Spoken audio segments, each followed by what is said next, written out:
We are finally at the summary. So where did we start? We started with the fact that you're experiencing some kind of change and you want to address it yourself. Is this a change in geography? Did you move? Or is it a cultural change or a relationship status change?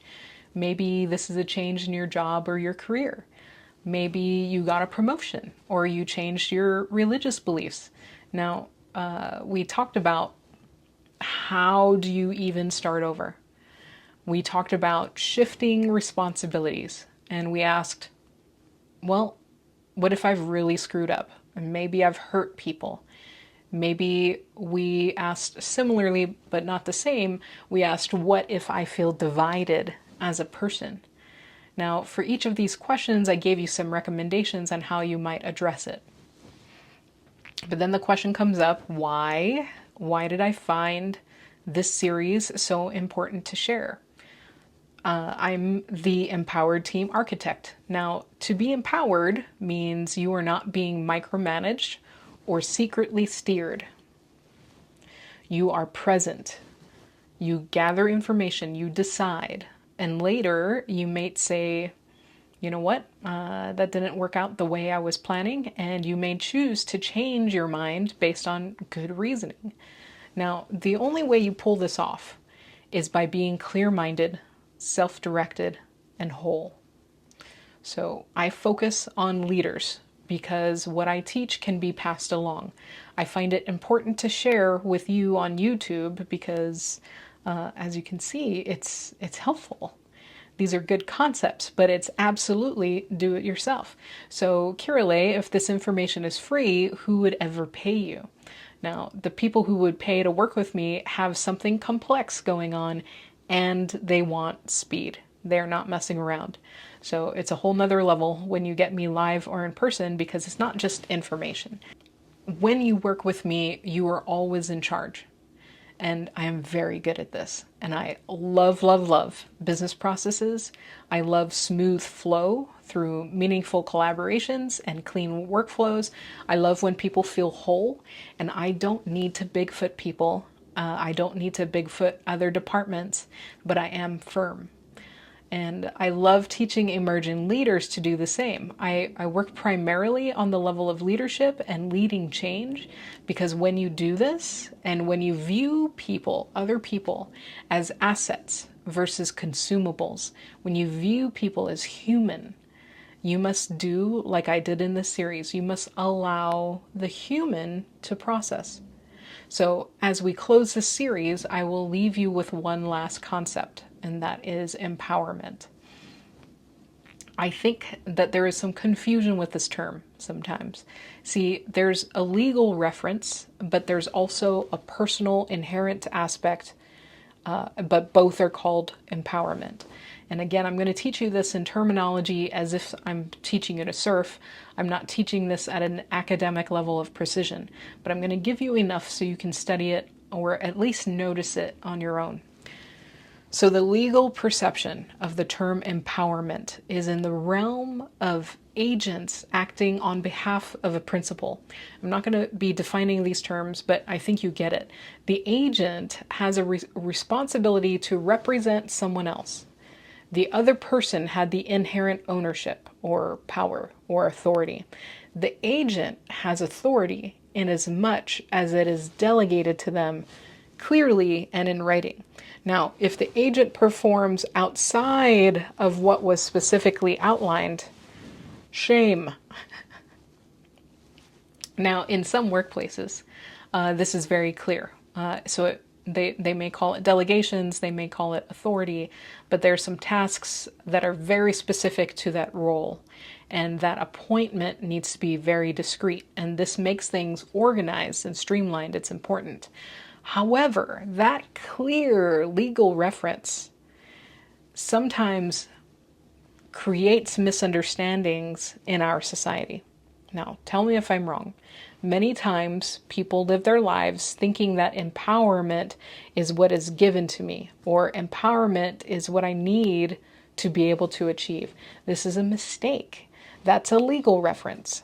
Now, I don't want to get wrapped around the pole. this is a topic I'm very passionate about, but simply in our workplaces and especially in our countries, we have taught each other to wait until someone expressly gives me permission to do something before you do it.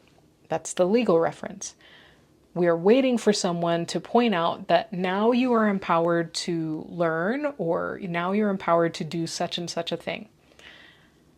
However, we take it as if our personal abilities are limited until someone runs over, touches our shoulder like freeze tag and say, now you're allowed to do this. So congratulations, this is not so. As humans, we have access to the entire continuum of abilities. We're born with access to it. In our workplaces, yes, you may need authority to do certain things, but that doesn't mean you cannot use that skill to share the load before the decision point. You can use your skills. You have this. You're born with it. It doesn't mean this authority, this empowerment does not mean you cannot exercise the entire continuum of skills in your regular life. You do not have to wait for anyone. See, personal empowerment is what you have had since you were born. No one needed to activate it with a signature and a list of you can do this and you can't do that, like they do in legal empowerment that I described. You have access to all of it. So empowerment in the personal realm got muddied up with the legal realm, by mistake, likely. But in the legal realm, you needed to be duly appointed. And in the personal realm, empowerment is what you are born with. It is your birthright as a human. You have all of these abilities, but someone in your past told you you can't when you were younger. You believed them. And truly, it is false. You can. You can do everything. Personally, you can. Now, all of the things humans can do, you have access to all of it. You are empowered. Granted, some traits will appear more smoothly for some, and other traits appear more smoothly for others. There are things that will take some effort in your life, some attention to perfect. And that attention, that learning, that's also within your reach. You're capable. Now, how does that change things for you? Thinking about it as a legal empowerment versus personal. How does it feel to know that the personal empowerment does not need to be discovered, it doesn't need to be deserved, that it's already yours? Now, again, in the workplace, for orderliness, there are things that you will need to self-limit, but not in life. There are things you need to self-limit, as in signatures, but not in participation or sharing the load. Now, let's caveat that alongside your personal empowerment, all things are able, all things are available, but for the sake of community and oneness, all things may not be necessary. So there's some work for you to do here. Now that you know you have the power, all ability, when do I use it and why? Now we're right back to where we started. We were wanting change. You know your why. You know the reason you want to do it.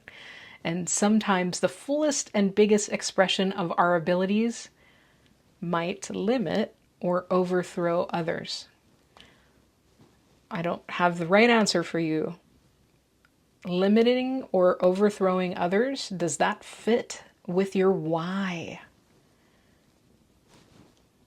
Go consider it. So go, go, go. Go be your empowered self, but keep your why in mind. Okay? So let me know in the comments if you have questions, because I love to engage with you. I love teams that are effective because there is clarity and self-directed leaders and members. I love tackling business issues, but inevitably in every team, the key to smoothness is that the people who participate feel whole, self-directed, and clear-minded. Now, I hope you had fun with this, because I did. I am checking out the comments for what you are interested in, so please let me know what you think I should cover. But peace.